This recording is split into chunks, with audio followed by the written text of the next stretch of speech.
A data que hoje celebramos nessa sessão solene da Câmara dos Deputados, no fundo diz respeito a um documento, mas um documento que sintetiza basicamente a liberdade. Ela é justamente a Magna Carta das Liberdades. Liberdade que é algo constitutivo da natureza humana e da vida social. É a liberdade que faz do ser humano um ser único e irrepetível se comparado a todos os demais seres que povoam, e especialmente os seres animados. É só o ser humano que tem a capacidade de, diante das circunstâncias, posicionar-se de maneira moral, autônoma e autotranscendente. Eu costumo sempre dizer que é por causa da liberdade e pela ausência dela que nós não punimos animais. E quando um crocodilo ou um jacaré no Pantanal mata uma pessoa, isso é um acidente. Trata-se de um ser irracional, que não goza de liberdade, portanto não pode ser responsabilizado por seus atos. Por outro lado, o ser humano só é punível porque irresponsável.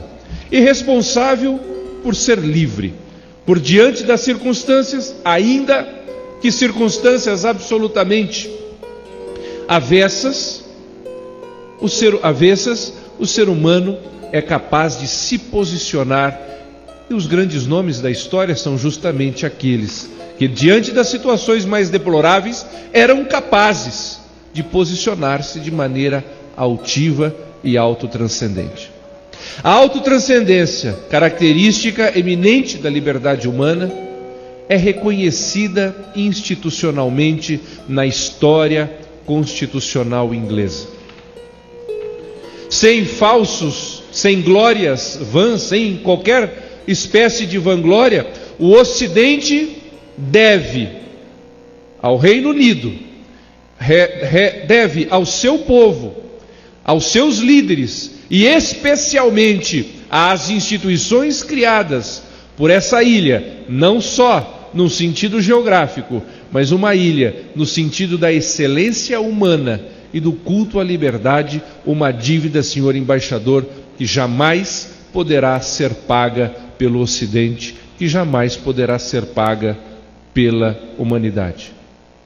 Esse documento que hoje celebramos é uma síntese e, ao mesmo tempo, uma semente desse espírito em que a liberdade precisa ser o valor que se encontra no mais alto grau de qualquer forma de convivência humana, da família a um município, a um Estado nacional, e isso também deve reger o mundo como um todo.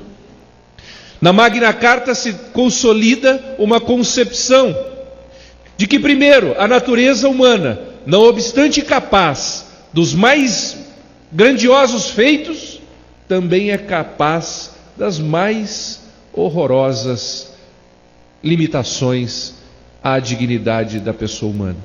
E que para que isso se evite,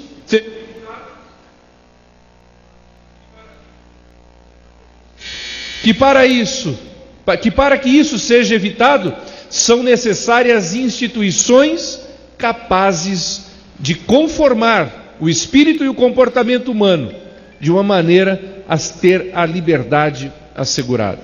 Disseram aqueles barões há 800 anos atrás, na prática, uma frase de um outro inglês, Lord Acton, que dizia que o poder tende a corromper e que o poder absoluto corrompe de maneira absoluta. Ou seja, é somente pela garantia das liberdades que nós temos, e pela limitação do poder, nós temos a condição e a segurança de termos garantida a liberdade humana.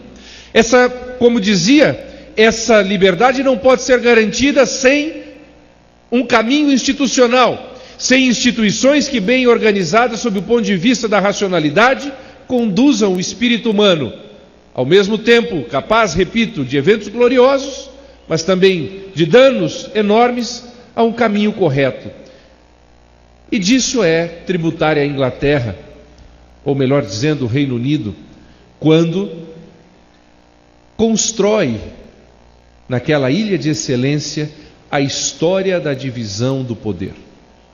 A história que vai construindo a divisão do poder, separando daquele rei que tinha em suas mãos concentrados os poderes todos, é retirado em primeiro lugar a possibilidade de legislar, a função de legislar, depois a função de julgar, num terceiro momento a função de governar, a função de administrar e hoje, inclusive, a função de última instância jurisdicional, figura que temos não no Reino Unido, mas que dali podemos depreender, na história da divisão do poder, nós podemos depreender a figura dos tribunais constitucionais.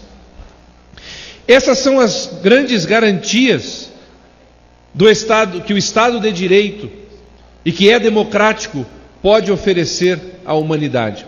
Vimos, por outro lado, o quanto a negação dessas garantias foram crucialmente danosas ao espírito humano e à vida social. Refiro-me de maneira especial aos eventos totalitários que o século XX, já imaginando-se de toda superada a obscuridade da humanidade, depois das luzes, vemos que no século XX os regimes totalitários ressurgem de uma maneira abrupta, de uma maneira brutal, de uma maneira constrangedora. Ali, senhor embaixador, estava de novo o Reino Unido, a combater pelo menos por 3 anos, quase que sozinho, nos perdoem os nossos amigos norte-americanos, mas de 39 a 42, foram os ingleses que mais uma vez emprestaram a sua vida, emprestaram o seu país, emprestaram o melhor de suas instituições, o melhor das suas tropas. Como não lembrar daquela frase de Churchill, referindo-se à Força Aérea Real, quando se diz que esse dia será lembrado, porque tantos dependeram de tão poucos, o destino de tantos dependeu de tão poucos. Se a liberdade nasceu há 800, nasceu não, mas de certa forma, se a liberdade se consolida institucionalmente há 800 anos atrás na Magna Carta, a liberdade de que hoje gozamos, senhores parlamentares, senhoras e senhores que abrilhantam esse evento. A liberdade se mantém no século XXI, porque no século XX, os frutos das raízes profundas da liberdade do Reino Unido